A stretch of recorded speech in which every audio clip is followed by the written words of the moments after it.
আজ থেকে ২০ বছর পূর্বে কেশবপুর নামক এক গ্রামে প্রতিদিন রাতে ২-৩টা অপমৃত্যুর ঘটনা ঘটত। সবাই একটা আতঙ্কের মাঝে থাকত। প্রয়োজন ছাড়া বিনা প্রয়োজনে সন্ধ্যার পরে কেউ ঘর থেকে বের হতো না, কারণ কারো জীবন নিরাপদ ছিল না। জীবন নিয়ে সবাই সংশয়ে ছিল। এভাবে প্রতিদিন চেনা অচেনা লোকের মৃত্যু ঘটে চলছেই। কারো ঘাড় মটকানো, আবার কোনো লাশের বুক গর্ত করা, আবার কোনো লাশের চোখ উপড়ানো বা চোখ নেই ইত্যাদি। তবে সবচেয়ে আশ্চর্যজনক ঘটনা হলো লাশগুলো প্রায় একই জায়গা বা কাছাকাছি স্থানে পাওয়া যেত। এইসব ঘটনার ফলে গ্রামের কয়েকজন যুবক মিলে যে স্থানে লাশ পড়ত ঠিক সেই জায়গায় একটি বড় শিমুল গাছ উঠে রাতের বেলায় থাকার সিদ্ধান্ত নিল। উদ্দেশ্য কে বা কারা এই হত্যাকাণ্ড ঘটায় তা স্বচক্ষে দেখা বেশ কঠিন অভিযান। ওরা সংখ্যায় ৫ জন। মুরব্বী ও অভিভাবকদের অজান্তে তারা ৫ জন এই সিদ্ধান্ত নিল, কারণ কোনো মুরব্বী এই অভিযানে ছেলেদের যেতে দিবে না। এক চাঁদনি রাতে ওরা ৫ জন শিমুল গাছের মগডালে বসে অপেক্ষায় প্রহর গুনছে, কখন তারা খুনের সেই লোমহর্ষক ঘটনা দেখবে। গভীর রাত পেরিয়ে অনেকক্ষণ হয়ে এলো। এবার দেখলো কালো আকৃতির একটা জন্তু, যার মুখ হায়নার মতো এবং দেহ মানুষের আকৃতির। জন্তুটার পুরো দেহ বড় বড় লোমে ঢাকা, আর তার উচ্চতা প্রায় ১০ থেকে ১২ ফুটের মতো। আর জন্তুটার হাতে একটা সদ্য মৃত লাশ। জন্তুটা শিমুলতলায় এসে হাত থেকে লাশটাকে মাটিতে রাখলো। এবার দেখা গেল দানবটি তার ঘাড়ে বড় বড় দাঁত ঢুকিয়ে রক্ত চুষে খাচ্ছে। এই ঘটনা দেখে ওই ৫ যুবকের একজন ভয়ে চিৎকার করে উঠল। আর তখনই হায়নার মতো জন্তুটি চোখের পলকে উধাও হয়ে গেল। এরপর এই ঘটনা ৫ যুবক মিলে গ্রামে বলা শুরু করলো। এই ঘটনার সপ্তাহখানিক পরে একে একে ওই ৫ যুবক বিভিন্ন দুর্ঘটনা বা কালাজ্বরে মারা গেল। এরপর একজন হুজুর ওই গ্রামের ৪ কোণায় ৮টা তাবিজ আর শিমুল গাছের গোড়ায় একটি কবচ পুঁতে দিলেন। সেই থেকে এই গ্রামে আর কোনো অ্যাক্সিডেন্ট হয়নি। ঘটনা ২। মাঝরাতে দরজায় কড়া নাড়ার শব্দে ঘুম ভেঙে গেল। আমি বিরক্ত ভাব নিয়ে দরজা খুললাম। দরজা খুলেই বিস্মিত কণ্ঠে বললাম, আরে তুই এত রাতে? আকাশ একগাল হেসে বলল, দোস্ত অনেকদিন তোকে দেখি না, তোকে দেখতে ইচ্ছে হলো তাই চলে আসলাম। আজ রাতটা তোর সাথে কাটাবো। আকাশ আমার ছোটবেলার বন্ধু, আমরা একসাথে বড় হয়েছি। আমার বাসা থেকে ওর বাসা প্রায় ২ কিলোমিটার দূরে। অনেকদিন তার সাথে বিভিন্ন ব্যস্ততার জন্য দেখা করতে পারিনি। প্রায় ১ মাস হতে যাচ্ছে। আমার সাথে শুধুমাত্র দেখা করবার জন্য এত রাতে সে চলে আসবে বাসায়, তা ভাবতেই পারছি না। এই না হলে বন্ধুত্ব। তুই কি বাহিরেই দাঁড়িয়ে থাকবি, ভিতরে আসবি না? গল্প করি ২ বন্ধু মিলে সারা রাত। না রে দোস্ত, ঘরে বসবো না, চল বাহির থেকে ঘুরে আসি। আমি অবাক হয়ে বললাম, সে কি রে, এত রাতে কোথায় যাবি? আর তুই এত সাহসী হলি কবে থেকে? কিছুদিন আগেও না সন্ধ্যার পর তুই ভূতের ভয়ে বাসার বাহির হতি না? এখন কি আর সেই দিন আছে? চল বাহিরে চল। আকাশ একগাল হেসে উত্তর দিল, আকাশে কি সুন্দর চাঁদ উঠেছে, তাই না রে? আচ্ছা তোর হয়েছে কি বলতো? আসবার পর থেকে এত চুপচাপ কেন? আকাশ মৃদু হেসে বলল, না এমনিতেই। এখন থেকে ভাবছি একাই থাকবো। সন্ধ্যার সময় ডিসিশন নিয়েছিলাম, সারা রাত ছিলাম ও একা। কিন্তু এখন খুব বেশি ভয় করছিল, তাই তোকে ডেকে নিয়ে আসলাম। আমি আবারও অবাক হয়ে বললাম, একা ছিলি, ভয় করছিল, এগুলো মানে কি? তুই সারা রাত কোথায় ছিলি? বাড়ির বাহিরে কেন? বাসা থেকে কি তোকে বের করে দিয়েছে? না রে, বাহির করে নাই। আর বাহির করবে কেন? আমি নিজেই বের হয়ে এসেছি। কেন? আকাশ আমার হাত ধরে বলল, দোস্ত আমার বাসায় একটু যাবি? আম্মু আমার জন্য খুব কাঁদছে। আম্মুকে একটু বলে দিয়ে আসবি আমি ভালো আছি, খুব ভালো আছি। আমার জন্য যেন কান্নাকাটি না করে। আমি অবাক হয়ে বললাম, আমি তো তোর কথাবার্তা কিছু বুঝতেছি না। কি সব বলছিস? বাসা থেকে কেন বের হয়ে এসেছিস? কি হয়েছে? চল তোকে বাসায় দিয়ে আসি। না রে দোস্ত, আজকে আর বাসায় যাব না, পরে আরেকদিন বাসায় যাব। তুই একটু যাবি দোস্ত? আম্মু খুব কান্নাকাটি করছে। বলেই আকাশ আমাকে জড়িয়ে ধরে কান্না শুরু করলো। এখন রাত 3:30। আমি আকাশের বাসায় সামনে এসে দাঁড়িয়ে আছি। আকাশকে কিছুতেই আনা যায়নি। ওকে বলেছিলাম তুই গিয়ে আমার রুমে বসে থাক, আমি খালাম্মাকে বলে দিয়ে আসছি আমার কাছে আসিস এবং ভালো আছিস। সে তাও করে নাই, রাস্তায় দাঁড়িয়ে আছে। আমি খালাম্মার সাথে কথা বলে বাহির হবার পর নাকি আমার সাথে আমার বাসায় যাবে। কি ঘটেছে কিছুই বুঝছি না। আকাশের কান্নার জন্য বাধ্য হয়েই এত রাতে আকাশের বাসায় আমার আসতে হয়েছে। আমি নিথর পাথর হয়ে দাঁড়িয়ে আছি। খালাম্মা আমাকে জড়িয়ে ধরে অঝোর ধারায় কাঁদছেন। আমি খালাম্মাকে কিভাবে সান্ত্বনা দিব বুঝতে পারছি না। আমার কাছে সবকিছু এলোমেলো মনে হচ্ছে। পুরো বাড়ি জুড়েই কান্নার শব্দ বেশি বেড়াচ্ছে। বাড়িতে অনেক মানুষ। পুলিশ এসে আকাশের লাশ নিয়ে যাচ্ছে। আজ সন্ধ্যায় আকাশ তার রুমে গলায় ফাঁস আটকিয়ে আত্মহত্যা করেছে। আমার আস্তে আস্তে বোধশক্তি লোপ পাচ্ছে। এ আমি কি শুনছি? আমি তাহলে এতক্ষণ কার সাথে ছিলাম? আকাশই তো তার বাসায় আমাকে আসতে বলল। আকাশের লাশটি পুলিশের গাড়িতে তোলা হচ্ছে। শেষবারের মতো আকাশকে দেখলাম আমি। আমার সমস্ত পৃথিবী দুলে উঠল। মনে হচ্ছে সবকিছু দুলছে। চোখের সামনে থেকে সবাই আস্তে আস্তে দূরে সরে যাচ্ছে। আমি আস্তে আস্তে অন্ধকার একটা জগতে হারিয়ে যাচ্ছি। দূরে কে যেন কান্না করছে। তার মাঝে কে যেন বলছে, আমাকে বলিস আমি ভালো আছি। ঘটনা 3। এই ঘটনাটি আমি আমার নিজের ঠাকুমার মুখে শুনেছিলাম। জানি আজকের দিনে ভূত প্রেতের বিষয়টা বড্ড অস্বাভাবিক। যে হারে মানুষের মধ্যে ভূত প্রেতের বিষয়টিকে নিয়ে একটা জড়তা দেখা দিয়েছে, সেই জায়গা থেকে বিচার করলে কিন্তু বলতে হয় এই ঘটনা আবারও আপনাদের শিরায় সেই পূর্বের মতনই হিমেল রক্তের স্রোত বইয়ে দিতে পারে। কারণ আজকের দিনে এই অপ্রাসঙ্গিক বিষয়গুলির মধ্যেও এই বিষয়টি ছিল বেশ প্রাসঙ্গিক। আসলে আমরা জড় বস্তুর ন্যায় জীবন কাটাতে বাধ্য হয়ে পড়েছি। শহরের সদাব্যস্ত পরিবেশ ও কোলাহলের মধ্যে আনন্দ খুঁজে নিতে নিতে গ্রামীণ সেই পুরাতন ধ্যান ধারণাকেই প্রায় ভুলতে বসেছি। সেসবের থেকে বেরিয়ে এসেই যদি এখন একটা সত্যি ঘটনার কথা আপনাদের সামনে তুলে ধরি, তাহলে ভাবুন তো বিষয়টা কতটা ভালো হয়। আশা করি আপনারা এতক্ষণে হয়তো এই বিষয়টাকে নিয়ে ভাবতেও শুরু করেই দিয়েছেন। যাক, আর তাহলে আপনাদেরকে অপেক্ষা করাবো না। আজকে আপনাদেরকে এমন একটি ঘটনা শোনাবো যেটা আমার ঠাকুমার মুখে শোনা। ঘটনাটি ঘটেছিল বাংলাদেশের মশানবাড়িতে।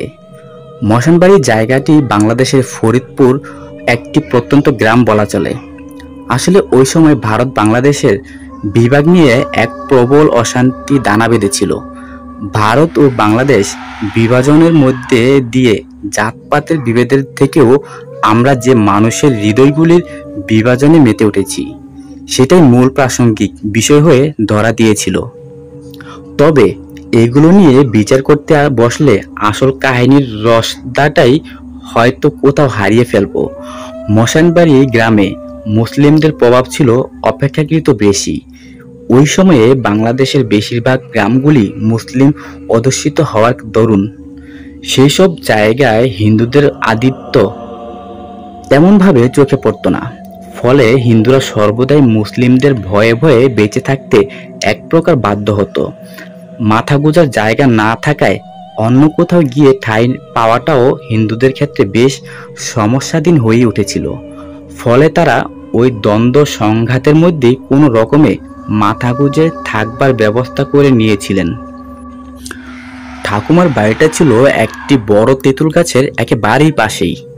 গ্রামের মধ্যে গড়ে ওঠা ওই তেঁতুল গাছটিকে নিয়ে মানুষের মধ্যে এক চরম ভয় ও উদ্বেগ কাজ করত।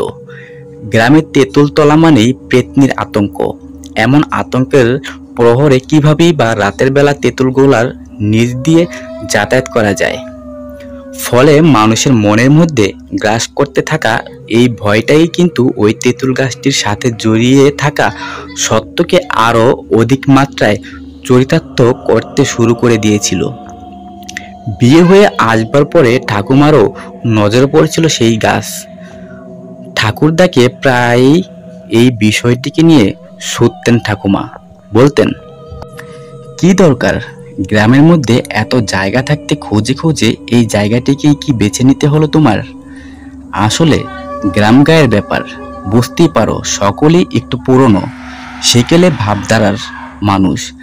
তাই বলছিলাম এখান থেকে একটু দূরে যদি কোথাও গিয়ে থাকা যায়। ঠাকুরদার চোখের চাউনি ঠাকুমাকে আর কথা বাড়ানোর সুযোগ দিত না।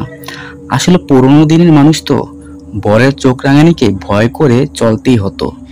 এই ঘটনাটি মানে যেটির কথা আজ আপনাদেরকে শোনাবো সেটি ঘটেছিল দুর্গাপূজার সময়ে। দুর্গাপূজার অষ্টমীর সময়ে বিষয়টি আরও প্রবলভাবে মানুষের মাঝে স্থান করে নিয়েছিল। গ্রামের অলিন্দে লুকিয়েছিল অনেক সত্য। তবে ওই তেঁতুল গাছটিকে কেন্দ্র করে মানুষের ত্রাস কিছুতেই কমতে চাইতো না। গ্রামে ওঝা ডেকে নিয়ে এসে প্রায়ই ভূত ছাড়ানো চলতো। আর ওঝা ভূত তাড়ানোর মোক্ষম স্থান হিসেবে ওই তেঁতুল গাছের আচ্ছাদনটিকেই বেছে নিয়েছিলেন।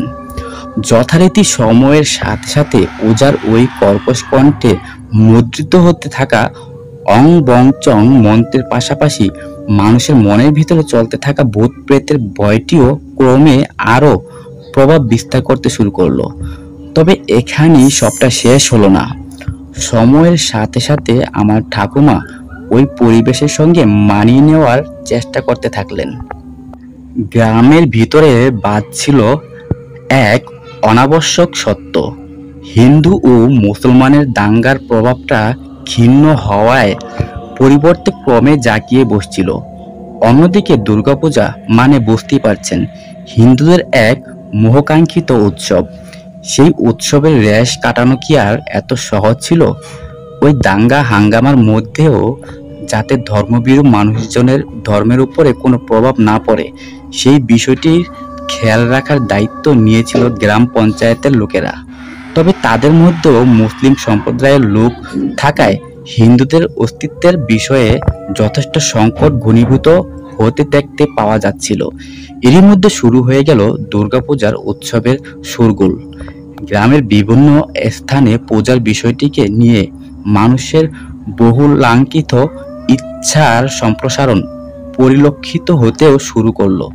প্রতিটি মানুষের মনেই যে মায়ের প্রতি ভক্তি ও শ্রদ্ধা রয়েছে সেটি তাদের উন্মাদনার জোয়ারই প্রমাণ করে দিচ্ছিল। ওই সময়ে গ্রামে হঠাৎ ঘটে গেল এক ভয়ঙ্কর দুর্ঘটনা। পাশের বাড়ির একটি মেয়ে, বলতে পারেন সদ্য বিবাহিতা হলেও তার পিতা জামাইয়ের সুরক্ষার কথা ভেবে তাকে ঘরজামাই হিসেবেই বরণ পোষণ করতে ইচ্ছুক ছিলেন। সেই মেয়েটি বিয়ের 7 দিনের মাথায়তেই হঠাৎ গলায় দড়ি দিয়ে আত্মহত্যা করলো। সব থেকে ভয়ঙ্কর বিষয়টি ছিল কি জানেন? আত্মহত্যা করবার জন্য বেছে নেওয়া স্থানটি ওই তেঁতুল গাছের সব থেকে বড় ডালটিতে দড়ি ঝুলিয়েই তাকে মারা যেতে হলো। আবারও ডাক পড়ল ওঝার। তিনি এলেন, বিধান দিতে গিয়ে বললেন, এ অপঘাতে মরছে, একে কেউ আত্মহনের পথে টেনে নিয়ে গেছে। এই মেয়ে গর্ভবতী ছিল, বিবাহের পূর্ব থেকেই সে গর্ভবতী ছিল। যার সাথে আপনারা এর বিয়ে দিয়েছিলেন এ তার সাথে একদিনের জন্য ভালো থাকতে পারেনি। 7 দিন কোনো রকমে মানিয়ে নেওয়া চেষ্টা করেছিল ঠিকই, কিন্তু শেষমেশ আর পারেনি। ওকে নিজের বিসর্জন দিতেই হলো। আজ না হয় কাল এই ঘটনা ঘটতই, তবে এই ঘটনার পরেও কিন্তু এর রেশ থাকবে। এত সহজে এর বিদেহী আত্মা গ্রাম ছেড়ে অন্য কোথাও যাবে না। শ্রাদ্ধ শান্তির আয়োজন করার পরেও হয়তো এসবের হাত থেকে সহজে নিস্তার পাবে না। যে ওই মেয়েটির পিতা, অর্থাৎ যে এই মেয়েটির জীবনে সর্বনাশের শিকল পরিয়েছে, তাকে শেষ না করে এই আত্মা এই গ্রাম ছেড়ে কোথাও যাবে না। সকলে সাবধানে থাকবার চেষ্টা করুন, না হলে কিন্তু বিপদ বাড়বে, কমবে না। ওঝা নিজের কাজ সেরে চম্পট দিলেন। তবে সত্যি সমস্যা কমার পরিবর্তে আরো বেড়ে গিয়েছিল। সব থেকে বড় বিপদের আশঙ্কাটি এসে আছড়ে পড়ল আমার ঠাকুমার জীবনে। রান্নাঘরের জানালা খুললেই সামনে দেখা যেত ওই তেঁতুল গাছটিকে। লম্বা গাছের ডালটি একেবারেই মাটির সাথে নুয়ে পড়েছিল। মেয়েটির আত্মহত্যার পর থেকেই এমনটা দেখতে পাওয়া যেত। ডালটিকে যেন কেউ জোর করে মাটির সাথে নুয়ে দিয়েছে, যেন কেউ ওই ডালটির উপরে বসে রয়েছে এমন। দেখলেই ঠাকুমার গা ছমছম করে উঠত। একদিন রান্নাঘরে বসে রান্না করাকালীন চোখ গেছিল ওই গাছটির দিকে।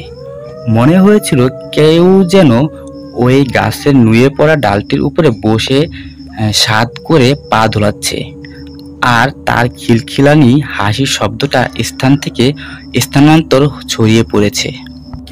এমনটা পরপর কয়েকদিন হতে থাকলো। ঠাকুমা ভয়েতে রান্নাঘরের জানালা খোলাই প্রায় বন্ধ করে দিলেন। ভাবলেন ওইদিকে চোখ না গেলে হয়তো এসব চিন্তা মাথায় আসবে না। আসলে মানুষ সর্বদাই ভাবে যে যা দেখছে তার মধ্যে কোনো সত্যতা নেই, এগুলো সবই তার মনের ভুল মাত্র। কিন্তু আখেরে সবটাই কি মনের ভুল থাকে? আপনারাও তো এরকম চরম অভিজ্ঞতার সাক্ষী থেকেছেনই। তখন কি একবারের জন্যও গাটা ছমছম করে ওঠেনি? পথে ঘাটে যাওয়ার সময়ে কারোর নাম ধরে পিছন থেকে ডেকে ওঠা, কিংবা হাওয়া বাতাস না থাকা সত্ত্বেও গাছের ডালটির আচমকা নড়ে ওঠা, কিংবা রাতে দরজা বন্ধ করে দিয়ে এসে শুয়ে পড়ার পরেই ক্যাচ ক্যাচ শব্দ করে পুনরায় দরজাটি খুলে যাওয়ার শব্দ, এসবই তো কানে এসেছে। অস্বীকার করতে পারবেন কি? ঠাকুমার সাথেও তেমনটাই ঘটতে থাকলো। একদিন ভোরে ঘুম ভেঙে গেল ঠাকুমার। মনে হলো কেউ যেন তাকে ডাকছে। পাশের বাড়ির বৌদি অনেক সময় ফুল তুলতে যাওয়ার সময়ে আমার ঠাকুমাকে ডাক দিতেন। দু একবার ডাক দিয়েই যদি ঠাকুমার খোঁজ না পেতেন তাহলে ওই পথ দিয়ে একাই চলে যেতেন। কিন্তু সেবারের ঘটনাটি ঘটল একটু অন্যভাবেই। ঠাকুমা কাক ভরে ঘুম থেকে ওঠার অভ্যাস না করলেও চেষ্টা করতেন সময় করে উঠে যাওয়ার। আসলে গ্রামের মানুষজনের কাছে ভোরের অভ্যাসটা অনেকটাই গুরুত্বপূর্ণতা রাখে। তাই সেদিন ফুল তুলতে যাওয়ার সুবাদেই তন্দ্রাটা কেটে গিয়েছিল ঠাকুমার। স্পষ্ট শুনতে পেলেন কেউ তাকে ডাকছে। বিনা, এই বিনা, কি রে, কতক্ষণ ধরে ডাকছি, তুই কিছুতেই সাড়া দিচ্ছিস না যে? এই বিনা। পরিষ্কার বৌদির কণ্ঠস্বর। ঠাকুমা একেবারে ধরপড়িয়ে উঠে বসে পড়লেন। এরপরে এদিকে ওদিকে তাকিয়ে দেখলেন কেউ ডাকছে কিনা। বৌদির ডাকে সাড়া না দিয়ে উপায় ছিল না। উনি তরবর করে ঘর থেকে বেরিয়ে এসে দাঁড়ালেন। বাইরের দাওয়ার দেখলেন বৌদি দাঁড়িয়ে। তিনি বৌদিকে উদ্দেশ্য করে জিজ্ঞাসা করলেন, এ কি বৌদি, আজকে একেবারে কাক ভোরে এসে উপস্থিত হয়ে গেছো যে? তুমি তো এত ভোরে আসো না। না মানে উঠে পড়ো তাড়াতাড়ি, কিন্তু ফুল তুলতে তো একটু বাদেই বেরো যতদূর জানি। তাহলে এখন উঠে পড়লে কিভাবে? বৌদি প্রত্যুত্তরে জানালেন, হ্যাঁ আসলে আজকে ঘুমটা হঠাৎ ভেঙে গিয়েছিল, তাই ভাবলাম ফুল তুলে নিয়ে আসি। এছাড়া হাতে একটু সময় নিয়ে বেরুলে কি হয়, তোর সাথে দুদণ্ড সুখ দুঃখের কথাও আলোচনা করে নিতে পারি, এই আর কি। সেই জন্যই উঠে পড়েছি। তোর যদি শরীর ভালো না থাকে তাহলে থাক, আমি একাই যাই। সেদিন বৌদির ওই কথাটি শুনে ঠাকুমা বেশ অস্থির হয়ে উঠলেন।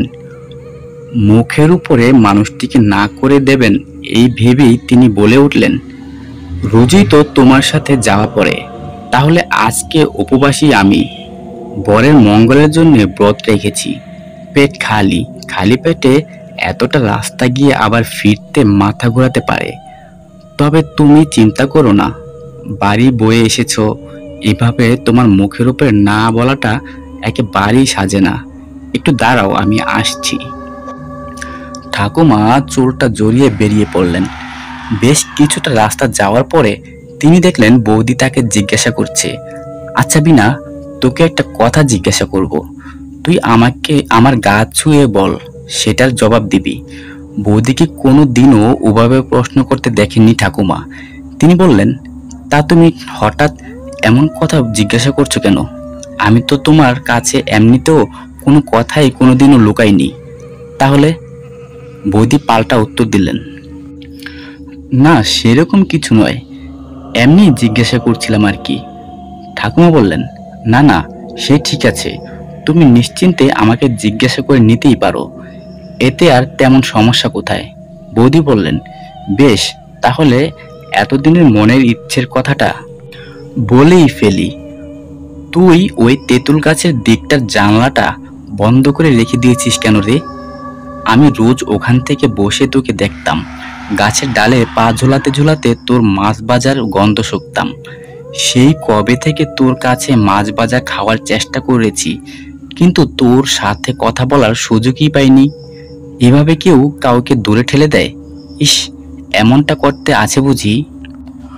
বৌদির মুখে এই কথাগুলি শুনবা মাত্রই ঠাকুমার শিরদাঁড়া বেয়ে হিমেল রক্তের স্রোত বয়ে যেতে লাগলো।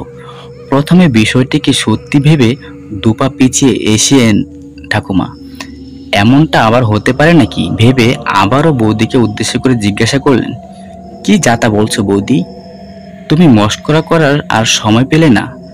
দেখো, আমার কিন্তু সত্যি ভীষণ ভয় করছে, দয়া করে আমার সাথে এমনটা করো না, তোমাকে অনুরোধ করছি। জানোই তো ওই তেঁতুল গাছটাকে আমি কি ভীষণ ভয় পাই। আমি তো তোমাকে আগেও বলেছিলাম সেই বিষয়ে। তাহলে এই কাক ভরে এখনো ভালো করে আকাশটাও পরিষ্কার হতে পারেনি, আর এই সময়ে তুমি অমন সব অমঙ্গলের কথা বলতে শুরু করেছ। হঠাৎ ঠাকুমা দেখলেন তারা হাঁটতে হাঁটতে ওই তেঁতুল গাছের কাছে এসে দাঁড়িয়েছে। অন্য পথে গিয়েও কিভাবে তারা এই পথে এসে পৌঁছালো, বিষয়টা দেখার মাত্রই চমকে উঠল ঠাকুমা। দেখলো বৌদি নাকি সুরে তাকে শুধোচ্ছে। কিরে বিনা, এখনো বিশ্বাস হচ্ছে না তোর? কিরে, আমাকে এখনো চিনতে পারছিস না বুঝি? ওই মাছ ভাজাটা কিন্তু আমার চাই, তোর হাতেই খাবো আমি। খিলখিল করে হেসে উঠল। এই বলেই সেই মহিলাটি তেঁতুল গাছের মধ্যে কোথাও একটা বিলীন হয়ে গেল। ঠাকুমা থরথর করে কাঁপতে শুরু করলেন। এদিকে ওদিকে তাকিয়ে কাউকে আর সেখানে দেখতে পেলেন না। মুখে ঠাকুরের নাম আওড়াতে শুরু করলেন। এমন সময়ে একটি ঠান্ডা হাতের স্পর্শ তাকে ডান দিকের পিঠে এসে পড়তেই চমকে উঠলেন তিনি। ঘাড় ঘুরিয়ে পিছনের দিকে তাকানোর সাহস ছিল না। পিছনের দিকে ফিরতেই দেখলেন বৌদি তার দিকে হা করে তাকিয়ে রয়েছেন। তিনি তাকে দেখবার সাথে সাথেই চিৎকার করতে শুরু করলেন, না না, এদিকে এগোবে না, বলে দিলাম একদম এদিকে এগোনোর চেষ্টা করবে না তুমি। আমি জানি তুমি কে, আমি সব জানি। এই বলেই ঠাকুমা ওই অঞ্চল ছেড়ে পালাতে যাবে এমন সময়ে একটি পাথরে পা আটকে পড়ে গেলেন। সাথে সাথে শিউলি বৌদি এগিয়ে গিয়ে তাকে ধরে ধরে তুলে বললেন, বিনা, কি যাতা বকছিস বলতো? আমি তো একটু আগেই তোর বাড়িতে গিয়েছিলাম, দেখ বুড় হয়ে গেছে, আলো ফুটে গেছে, কিন্তু তুই অন্ধকারের মধ্যে কার সাথে ফুল পাড়তে বেরিয়েছিলিস? দেখলাম হাতে ফুলের ডালা, সেটাই তো আন্দাজ করতে পারছিলাম। আমি তো এইমাত্রই তোকে ডাকতে গেছিলাম, গিয়ে শুনলাম তোর বর বলল তুই নাকি কার সাথে একটা ফুল পাড়তে বেরিয়েছিস। যাওয়ার আগে নাকি বরকে বলেও বেরিয়েছিলিস যে আমার সাথে বেরোচ্ছিস। এইটা শুনেই তো আমি হন্তদন্ত হয়ে তোকে খুঁজতে চলে এলাম। এসে দেখি তুই এই তেঁতুল গাছটার সামনে দাঁড়িয়ে রয়েছিস, কার সাথে যেন হাত নেড়ে নেড়ে কথাও বলছিস। আমি সেটা দেখি চমকে উঠলাম। এরপরেই তোর দিকে এগিয়ে এসে তোর কাঁধে হাত রাখার সাথে সাথেই দেখলাম তুই চমকে উঠে আমার কাছ থেকে দূরে পালিয়ে যেতে চাইলি। সেদিন ঠাকুমা কাউকে বিশ্বাস করতে পারছিল না। ভয়েতে জড়সড় হয়ে বৌদিকে জড়িয়ে ধরে বলেছিল, আমাকে বাড়িতে নিয়ে চলো, আমি এখানে আর এক মুহূর্ত থাকতে চাই না। সেদিন ঠাকুমা বৌদির সাথে বাসায় ফিরে এসে তাকে সবটা জানিয়েছিল। এসব কথা শুনে গ্রামের ওঝা এসেছিলেন ঠাকুমার বাড়িতে। তিনি বলেছিলেন, ওই পেতনির নজর পড়েছে তোর উপরে, এখানে আর কোনোভাবেই থাকা সঠিক কাজ হবে না, তুই বরং অন্যদিকে চলে যা। আমার এক পরিচিতের বাড়ি ফাঁকা হয়েছে, ওরা ওখান থেকে চলে যাওয়ার আগে বাড়িটাকে আমার কাছে দিয়ে গেছে। আসলে আমার থাকার কোনো স্থান নেই। আমি তো শ্মশানে শ্মশানে ঘুরে বেড়াই। পাকা বাড়ির কি দরকার আমার? তোদের ভালোর জন্যই বলছি। তোরা বরং ওই জায়গায় গিয়ে থাক, দেখিস ভালো হবে। তবে এই তেঁতুল গাছের পাশে আর থাকা চলবে না। একবার যে পেতনির নজর কোনো বিবাহিতের জীবনে পড়ে, সে তাকে সঙ্গে করে নিয়েই যায়। কারণ যারা ঘর করতে না পেরে আত্মহত্যার পথ বেছে নেয়, তারা নিজের মনের মধ্যে সুপ্ত বাসনা নিয়েই মারা যেতে বাধ্য হয়। আর সেই বাসনার অপূর্ণতার জন্যই তাদেরকে মরে পেতনি হতে হয়। তবে মরার পরেও যদি সে শান্তি না পায়, তখন বিবাহিতদের উপরে প্রভাব বিস্তার করে। এরপরে সে তোর মনের উপরেও প্রভাব বিস্তার করতে থাকবে। শেষে তোকে প্রাণও মেরে ফেলবে। সাবধান, এদিকে আর আশা নেই। তোরা আজকেই বাড়ি বদল করে অন্যত্র চলে যা। ওই বাড়িতে সবকিছুর বন্দোবস্ত করে দেওয়াই আছে। জায়গাটা সাজানোও আছে, অসুবিধা হবে না। দেওয়ালেরও কান আছে, তাই আমি গোপনে তোদেরকে ওই কথাগুলো বললাম। এই বলেই ওঝা সেদিন চলে গিয়েছিল। কিন্তু ঘটনাটি এখানেই শেষ হয়নি। ঠাকুমারা ওই নতুন বাড়িতে চলে যাওয়ার পরেও আশঙ্কার মেঘ দানা বাঁধতেই থাকে। ওই বাড়িতে ছিল একটি দোলনা। কথায় বলে যে কোনো বস্তু যা অপ্রয়োজনীয় সেটি অপাংশতে জিনিসকে নিজের প্রতি আকর্ষণ করতে থাকে। ওই দোলনাটিও সেরকমই এক অপাংতেয়স বস্তু। একদিন রাতের বেলা শান্ত পরিবেশের মধ্যে হঠাৎই ওই দোলনাটিকে দুলতে দেখলেন ঠাকুমা।